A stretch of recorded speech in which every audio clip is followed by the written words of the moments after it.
Hi guys, I'm Nikhil Chinapa, and I just want to say welcome to another stunning panel here at the Exchange 2020, where we're doing our entire panel sessions online because, hey, that's where our audience is in this brand new era of COVID-19. And speaking of brand new eras, the rise of a new era, which is why I want to bring this guy in over here right now, the rise of a new era, streaming. We've got two very important guests with us right now. I'm going to leave little Yoda right here. Padmanabhan Nurni, who's the head of artist label relationships at Spotify, and Chaitanya Kataria, who is the head of talent for Gully Gang and also manages a whole bunch of artists, including Divine as well. Guys, welcome to the panel. Why don't you do a quick shout out about yourselves and then, whoops, there goes my camera. Why don't you do a quick shout out about yourselves and we'll take it from there. You can go, Chaitanya. Hi guys, I'm Chaitanya. I am the co-founder and business head at Gully Gang Entertainment. Amongst other things, we run a record label, we have a management division, and we try to create a lot of content with our artists and brands. So I'm Paddy. I head the artist and label partnerships for India for Spotify. Prior to this, I was in radio. I was with many labels, music labels, and I'm also a musician and a software engineer in my past life. You're a musician as well, so you have an artist page. Come on, give your own artist page a shout out right now, Paddy. I have this band called One Night Stand. We do a lot of classic rock covers. Nikhil, you must be knowing about us from our MTV days with Anurag and gang. We've done a few gigs with One Night Stand at Jazz, by the way, if I'm not mistaken. Yes. And we've had some great times, man, at those places. Guys, like I said, the new era, we've been talking about streaming for quite some time now. And everybody knows that, the way forward for artists to earn more revenue, it's how fans are consuming more music.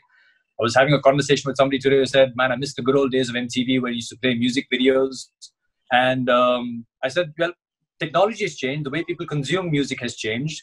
And nobody wants to sit in front of a television and wait for songs when they can get those songs on demand. And that's one of the reasons Spotify has grown so dramatically over the years, along with the fact that you've got a great algorithm.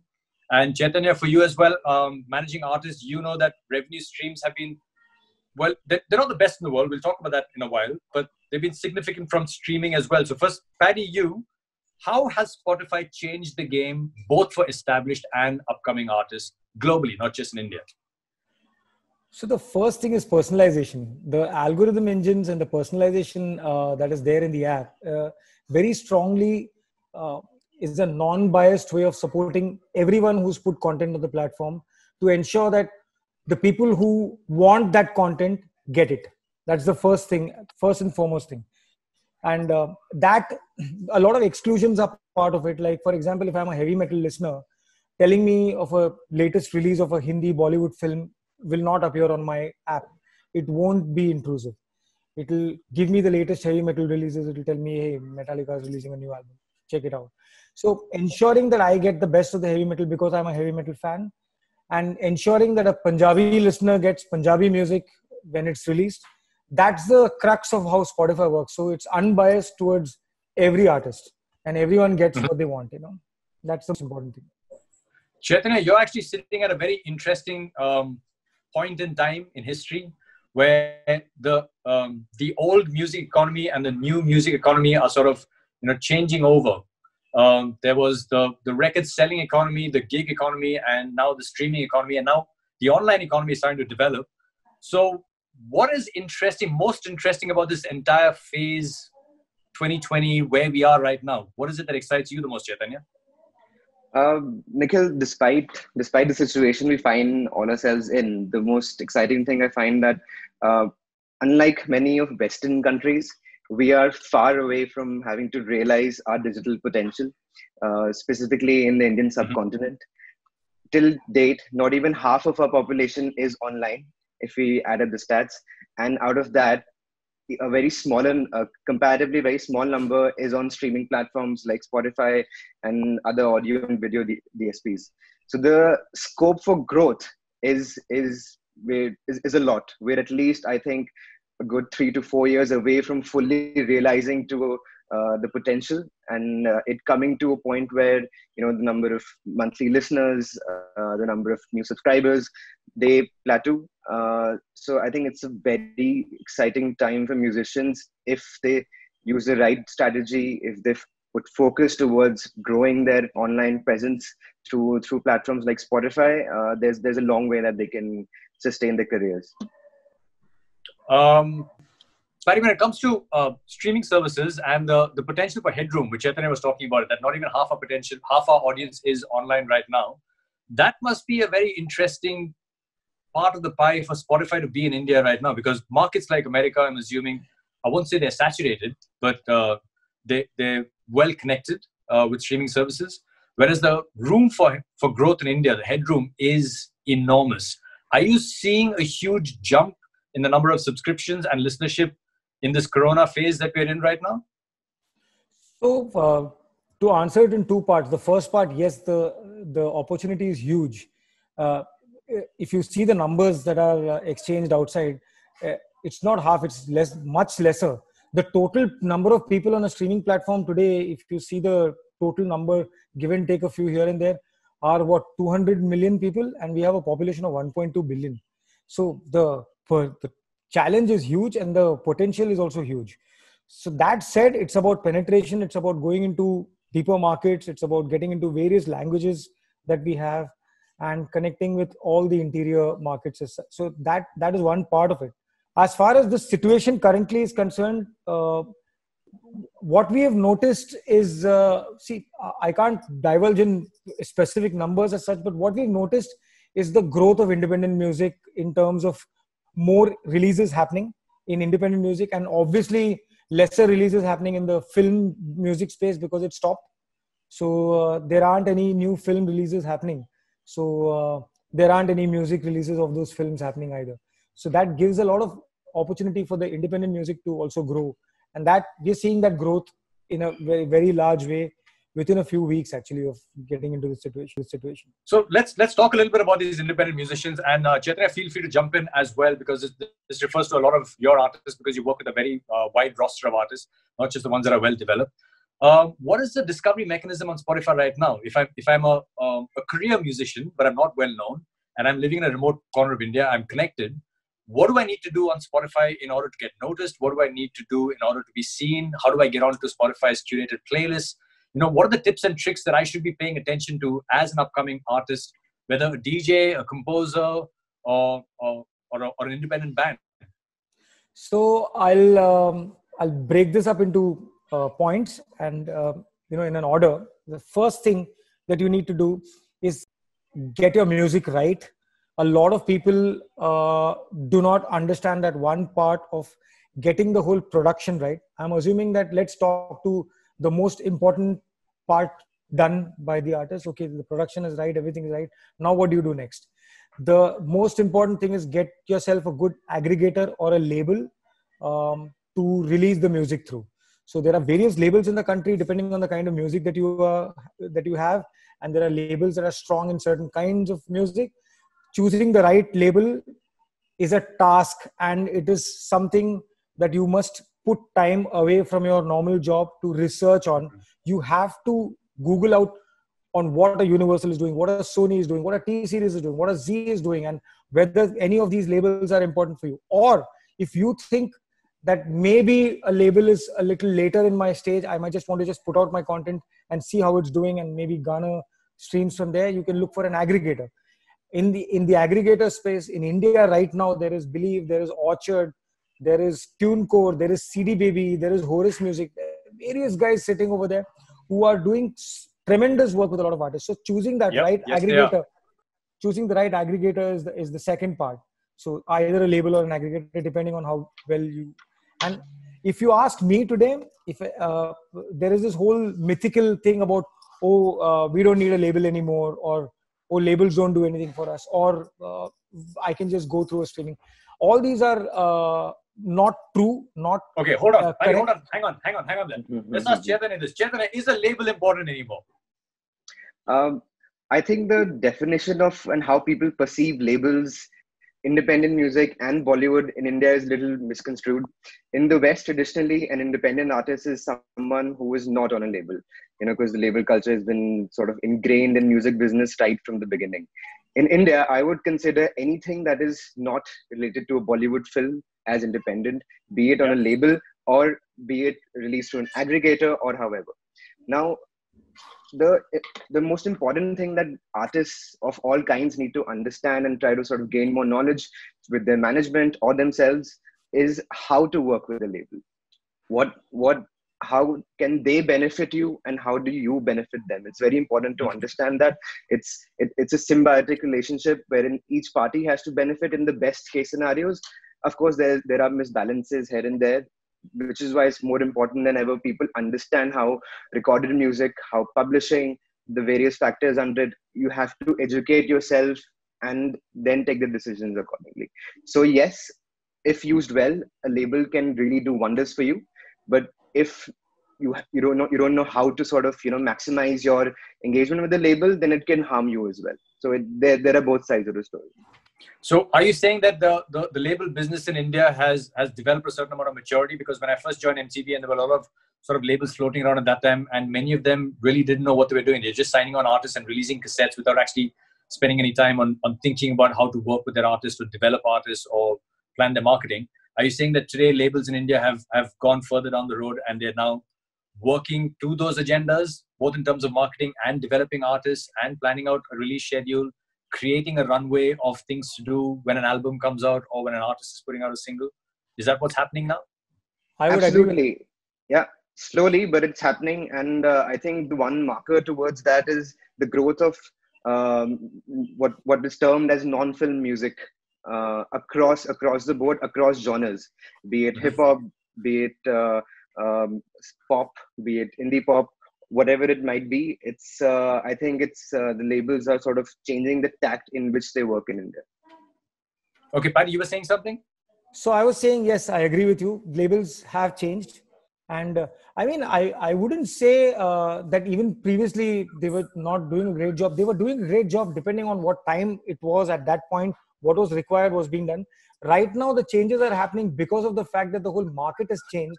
And the kind of people who are involved in the labels right now have understood the current requirements and are working accordingly. So if you ask certain artists who are working with labels, they will tell you how they're benefiting from it completely.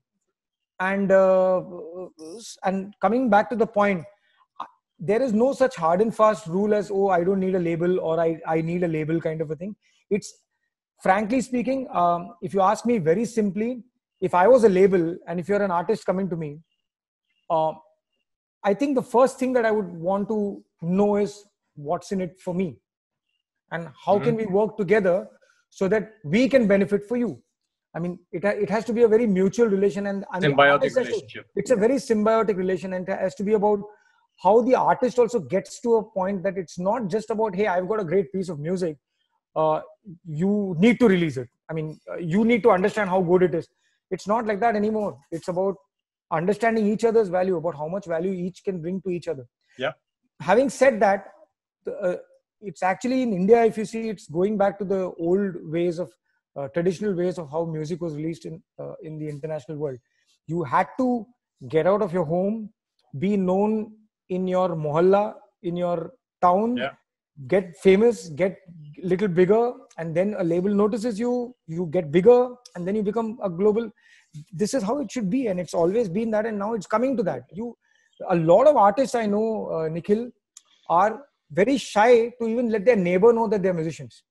Paddy, I'm going to pause you there for a second because that's such an important part of the ecosystem right now, and I want Chaitanya to talk about that, which is basically community building. Having an artist build, I won't call it an echo chamber is just the wrong word for this, okay? Because that's the negative connotation of it. But building a community around themselves that responds to what they do, both as artists, as musicians, as who they are in their personal life, that they're allowed to go public. How important is that community building? And Divine's done that brilliantly with Gully Gang. And how do you take the first step to do that? It's absolutely important. All artists, they need to engage with their fans and they need to have a set of I would say 1,000 true fans, at any level. You have those 1,000 true fans, you engage with them, you give them content that goes to them before anyone else. Help them with tickets, discounts, whatever it might be. There's various ways of creating special categories for them. Get that fan club of 1,000 fans. I think that's something an artist at any level can do. Even someone who's a bedroom producer who's just starting out in good time, that person can cultivate that following, and that following spreads it to 10 other people. This is how you get networking effects. And that's how you have to grow a fan base over time. It's releasing music is not, people expect that one track might change their career, it might change their lives. It doesn't happen like that. Releasing music and engaging with your fans is a conversation. It continues with each and every release that you do. It's how you slowly keep building, and you get to a point where now you have thousands and thousands of fans who will, at the drop of your tweet or your Instagram post or story, they rush to your music, they spread your music, and that's where you get that shareability. That's how it spreads to people who are not in your immediate network as well. I think it's also important to point out, and guys, correct me if I'm wrong, and this is also something that comes not very easily to artists, because artists are creative and many of them tend to be shy, is for an artist to expose more of themselves than just the music. For example, Absolutely. An artist may have a superhero doll collection that they want to talk about. An artist may have a sneaker collection. An artist may be passionate about cooking or travel or photography or film. And to allow those little snippets of their lives to also be communicated with their fans, because you connect with fans in many different ways, not just through music. You could be a Formula One fan. You could both love the same football club, for example. So it's important for artists to think beyond music when it comes to communicating with their fans. Do you agree, Chaitanya? Absolutely. People want to see the persona behind, just the artist alias or the artist face as well. That's what, when they connect with you on a deeper level, that's when you have fans which stay with you for life. So, Paddy, I know that Spotify is most well known for its algorithm, right? And it helps you discover music. It helps artists kind of connect with other like-minded artists. It helps fans connect the dots between artists. But what can Spotify do beyond music to help an artist in their career? So it starts off with this point. Like after, in fact, the step-by-step process, after you select your aggregator, the first thing that then an artist needs to do is to submit the music early for the algorithms to pick it up in a way that on the release date, all those people that Chaitanya said, that your first level of community that you've built, to ensure that all of them get your new released music on day one, you need to send the music 7 days to 10 days in advance. Now, what happens in India, most of the times, we get a release most of the times at 12 o'clock in the night saying, release it tomorrow at 10 o'clock. What happens is these kind of things don't get into any kind of algorithms in the first day, because algorithm needs time to give it to the global use. Now, how I would explain it is, let us talk about, since we are in the room with Chaitanya, let's talk about an artist like Divine, okay? Now, Divine has got, let's say, a Bollywood film track, which is a part of a very big film and is coming on, let's say, the 1st of May, okay? At the same time, Chaitanya and gang have created an independent song, which is also going to release on the 1st of May. So both are Divine songs. Both are going to come out on 1st of May, okay? This independent song has been ingested 10 days early. And this Bollywood song has not come to us. It's not seen that it's going to come on the 30th of April night to us. And it's going to be ingested as a last minute entry into the, on May 1st, all of Divine's fans are guaranteed to get this independent release as one of the biggest things in their home page estate, saying, hey, Divine has released this song, because the 7-day planning has gone through. Okay. That other song has not gone there. It will take time. It has only gone into playlists. It's gone, of course, because it's a Bollywood song, it's going to go into playlists and it's going to get seen a lot of places. It's going to gain eventual traction, of course. But the day one release for that song, the independent song, is going to be much higher, guaranteed. That's because that's how the way algorithm works. Now, this is that extra thing that we do for independent artists. It's not just about, so in Spotify, it's not just about just putting the song, releasing it and hoping that the world will see it. It's about taking that song and giving it to the consumers, saying that, hey, this is a new song that's released by this artist. You must listen to it. Depending on your history of what you heard, this is a cool song that you might like. That's the algorithm part. Apart from that, because you release it 10 days in advance, there is a pitch tool inside of Spotify. So in Spotify, you get a profile as an artist. When you claim your profile, there's another app called Spotify for Artists where you actually get into the app. You can see all your stats and numbers. It's a beautiful app. I'll someday show it to you all. Chaitanya already uses it. In that app, there is also a pitch tool. So you can actually see your release as an upcoming release. You can click on it and you can pitch to the editors of Spotify saying, hey, I'm going to come out with this new song. This is the song. This is how cool it is. And then those editors listen to it and they also playlist it on day one of the release. The song finds itself on editorial playlists also, which means it's a two-pronged approach. And this is something that really, really works. And I think it's basic hygiene. And we have seen that the smallest of artists have come and thanked us saying, hey, you know what you said worked. My streams have gone up great numbers just because I did these basic things of releasing the music early and pitching the music to the editors. Yeah, so get the basic right. Guys, we've got a little bit of time left. So I want to talk about just a couple of things. One is mental health amongst smaller artists who are finding these times a little difficult to cope with. And also the myth around going live. Everybody seems to be going live all the time. And as a result, I find that nobody's watching anything because the consumer has one phone on which he's watching all the streaming apps. He's chatting with his girlfriend. He's on WhatsApp chatting with his friend as well. He's also consuming Instagram, Facebook, all of these sort of different platforms. And he's running out of battery. So as a result, streams are not seeing that many views. So 2 questions for both of you, which you can jump in and answer together. How important is it to go live? Number one. And the other is mental health for young artists or even for established artists. What should they be doing during these Corona times? In terms of going live, I don't think it's absolutely necessary for anyone and everyone to go live. The way I see it, unless you're offering, as an artist, if you're offering value to your fans and offering more value each time you go live, it's not necessary. I know a lot of people have this fear of missing out, that the entire world is going live. I must go live as well. I don't agree with that. If you're offering value, great. Else, if that value is you're going to dress up in drag for the very first time live on Instagram, do it. Yes, absolutely. Yeah, Paddy. Yeah, first of all, you should look at this as business as usual. What are you going to do sitting as an artist? What are you going to be doing? The first thing you really need to do is put out more music. Today you can do a fantastic recording sitting at home. Get your recordings right. Get your consistent releases going on. Let your fans get new music that you're releasing. They're waiting for it. And yes, live is great. I mean, but if you're not comfortable doing it, don't do it. Don't do it for the heck of it and drop your fan following just because you don't need to go live if you're not a live artist. You just release music. Put out a tweet that says that I put out a new song. Basically, Paddy is saying, Instagram pe mat jao, hamare saath kaam karo. Hum hai tumhare liye. Nahi, karo. Nahi, karo if you're comfortable with it. Karo if you're comfortable with it. It should not be something that you suddenly decide to do and put out a shoddy job. It should be something that you've been done earlier. Yeah, don't feel under pressure to force yourself to reinvent when it really isn't your cup of tea. Get better at the things that you're good at. Rather than, you're a rabbit, don't try and swim. Or you're a fish, don't try and climb a tree.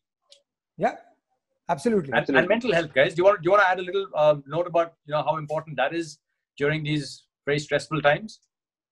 Of course, we all know like there's a lot of uncertainty, but the thing is that it's the same for everyone. Anyone who's claiming to how the future will pan out.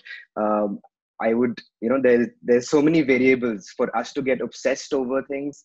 I don't think that's the right way. What artists and generally people should be doing is to talk to their to the loved ones, talk to their friends, be more open when it comes to expressing their own inhibitions and fears. Having said that, considering the situation is so uncertain, no one knows how it will turn out. It's better to focus on your art, try to get better at what you already do, so that whenever we come through this or during this period, you just add layers to yourself which help you become a better musician, better person, a better artist. Yeah, That's absolutely, I agree with Chaitanya on this completely. And in fact, yesterday I was talking to another artist manager, manages some good artists. And in the conversation, what he was telling me was the first thing that I've been telling my artists and my team is that we keep talking about saving for the contingency plan. We're keeping a contingency plan ready, saving money for the rainy day. Well, this is the rainy day. Use up those resources in a right way. Don't just burn it out. Use those resources that you've kept. These are the times when you are going to use those resources. So don't think of this as a bad situation at all. It is a situation that you've always thought that something might happen.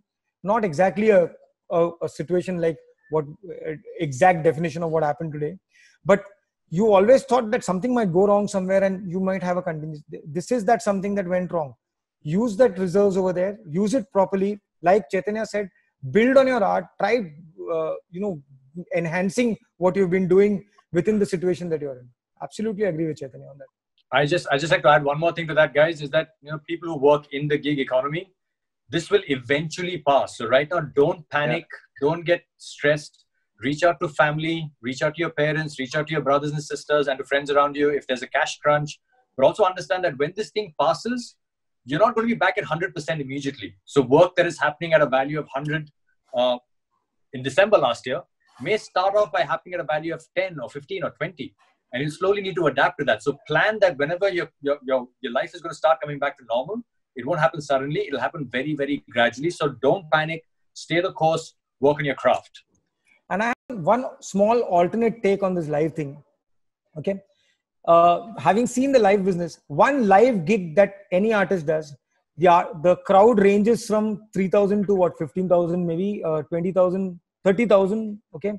If you really look at live in a very, very optimal way of going live in the digital sense, the audience is in millions.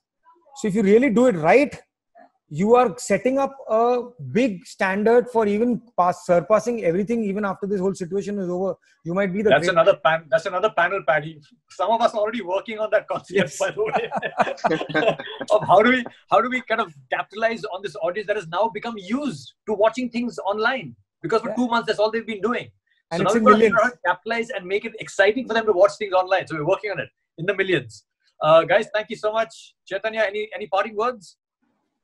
Parting words, I'd say one thing that artists and generally labels, distributors, everyone, there's people consider platforms like Spotify as purely a means of distribution. I think that approach has to change. You have to consider streaming platforms as more partners in your growth rather than only an avenue to put out music, because their benefit is more good music coming out on the platform and building artists from scratch as well. So that change in approach, I feel, can go a long way towards finding long-term success on audio streaming. Okay, guys, thank you so much, Chaitanya and Paddy. On behalf of the two of us, it's been a pleasure having you here on the exchange, and hopefully we'll meet up in person very soon over a beer as well. Thanks a lot, guys. See you soon. Thank you. And to the artists, release music. You should listen. We will, like Master Yoda would say.